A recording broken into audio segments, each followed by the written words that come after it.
marca la distinción respecto al objeto de estudio del derecho. Incluso dice Kelsen que muchas veces la norma jurídica y la proposición jurídica tienen una formulación literal igual. Sin embargo, la proposición jurídica repite el contenido de la norma jurídica, pues cuando en una proposición jurídica se utiliza la formulación del deber ser, se trata de un deber ser impropio descriptivo, en tanto la norma jurídica tiene un deber ser prescriptivo.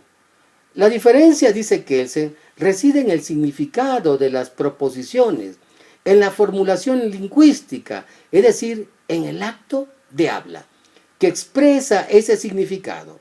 Por otro lado, mientras la norma jurídica es el sentido de voluntad del órgano competente para su producción, la proposición jurídica es un acto intelectual que puede deducirse mediante operaciones lógicas.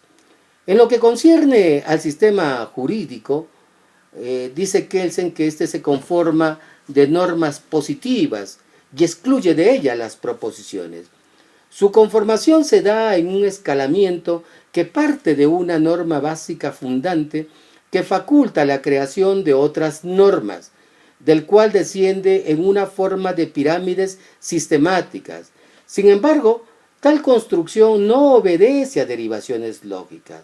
La norma fundante, refiere Kelsen, no es una norma material que por considerarse inmediatamente evidente el contenido, sea propuesta como norma suprema, de la cual, mediante una operación lógica, puede derivarse normas del comportamiento humano, como en lo particular se infiere de lo universal. Las normas de un orden jurídico tienen que ser producidas por un acto particular de imposición. Son normas impuestas, es decir, normas positivas, elementos de un orden positivo. Estos son los requisitos básicos para la conformación de un orden jurídico. Es la presencia de una norma fundante que permita la instauración del hecho fundante de la producción del derecho y puede ser designada en este sentido bajo una lógica jurídica para diferenciar de la Constitución en el sentido jurídico positivo. Es el punto de partida de un proceso de la producción del derecho positivo. A fin de entender lo que es la norma fundante, anota Kelsen, dice, si por constitución de una comunidad jurídica se entiende la norma o las normas que determinan cómo ha de producirse, es decir, qué órganos y conforme a qué procedimientos, sea la legislación, sea mediante la costumbre, las normas generales del orden jurídico constitutivo de la comunidad, la norma fundante básica, es aquella norma que es presupuesta cuando la costumbre mediante la cual la Constitución se ha originado o cuando ciertos actos constituyentes ejecutados conscientemente por determinados hombres son interpretados como hechos productores de norma. Cuando, en última instancia, el individuo o la reunión de individuos que han redactado la Constitución sobre la que reposa el orden jurídico son vistos como autoridad que imponen normas. La función de la norma fundante es casualmente fundamentar la validez objetiva de un sistema jurídico positivo, es decir, de las normas implantadas mediante actos humanos de voluntad en un orden coactivo eficaz. Partiendo de estas normas fundantes, que es la premisa mayor, podemos ir incorporando las otras normas que son premisas menores y que son creadas por la facultad que otorga la primera, y de esta manera se va legitimando el sistema jurídico. En muchas ocasiones se confunde la norma fundante o premisa mayor con una constitución o norma básica. Sin embargo, esto no es correcto, refiere Kelsen, por cuanto la fundante se relaciona con el propio poder del Estado, que como autoridad superior se impone a la autoridad jurídica. Por otra parte, Kelsen considera que la estructura del orden jurídico es una construcción escalonada de normas recíprocamente supras y subordinadas, donde la norma del nivel superior determina la producción de la norma de nivel inferior, y así sucesivamente. La unidad del sistema jurídico en la multiplicidad de normas lo es la norma fundante. Sostiene, el orden jurídico no es un sistema de normas situadas en un mismo plano, ordenadas equivalentemente, sino una construcción escalonada de diversos estratos de normas jurídicas. Su unidad está configurada por la relación resultante de que la validez de una norma producida conforme a otra reposa en esa otra, cuya producción a su vez está determinada por otra. La norma fundante básica es el fundamento de la validez suprema que funda la unidad de esta relación de producción. Kelsen acepta que en un orden jurídico existen normas que pueden estar en conflicto, porque son implantadas simultáneamente, y la solución es la siguiente. Se plantea el problema del conflicto normativo dentro de un orden jurídico en formas diversas, sea que se trate de un conflicto entre normas de un mismo nivel.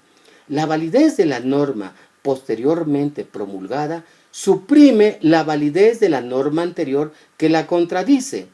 Según el principio del ex posteriore deroga priori, este principio también recibe aplicación cuando las normas que se encuentran recíprocamente en conflicto han sido dictadas por órganos diferentes. Cuando se trata de una contradicción entre una norma de nivel superior con otra de nivel inferior, es decir, entre una norma que determina la producción de otra, no puede suscitarse ningún conflicto, dado que la norma de nivel inferior tiene en la norma de nivel superior su fundamento de validez, de tal suerte que no puede ocurrir tal contradicción. En lo que corresponde a la validez y eficacia de una norma, Kelsen considera que no es suficiente la validez, y para que una norma sea eficaz, dice, la eficacia es una condición de la validez y viceversa, pero no se identifica una con ella. Esto debe señalarse con todo énfasis, puesto que siempre se reincide y se acusa a Kelsen de tal supuesto. Un orden jurídico es considerado válido cuando sus normas, en términos generales y a grandes rasgos, son eficaces, es decir, son fácticamente acatadas y aplicadas. Por otro lado, mucho se ha difundido como una aportación kelseniana aquello que se repite, que lo que no está prohibido está permitido. Sin embargo, no es correcta la interpretación.